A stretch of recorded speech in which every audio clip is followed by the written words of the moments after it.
Hi, my name is Todd Ellenbecker. I'm a physical therapist with Physiotherapy Associates Scottsdale Sports Clinic in Scottsdale, Arizona. I'm also a member of the USGA Sports Science Committee and the Director of Sports Medicine for the ATP Tour. I'd like to share with you some ideas today about how we use a new product by Thera-Band called the Thera-Band Loop. It's an excellent product and one that we've been working a lot with our athletes and patients for both injury prevention, rehabilitation, as well as performance enhancement. This is an example of a lateral band walk or monster walk. It's an exercise that we use for core stabilization training and strengthening of the hip.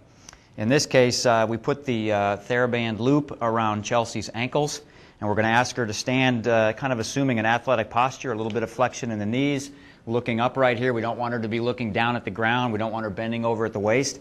We're just going to ask you to keep some tension in the band as you step from side to side, and you're going to step out, start to your right. You're going to take a step.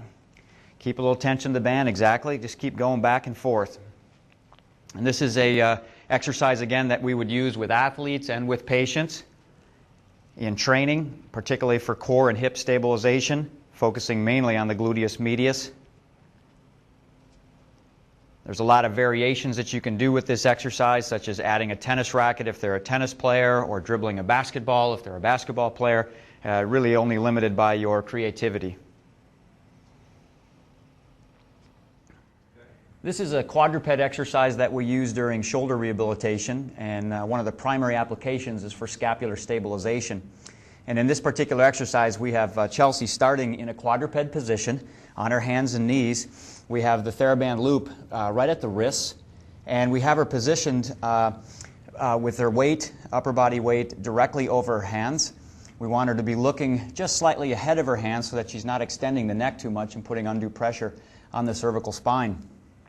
The other thing we want to do is we want to actually protract her slightly. So I want you to round your back up like a cat, Chelsea. There you go, right there. That's going to pre-activate the serratus anterior and get some more scapular stabilization and muscle function there.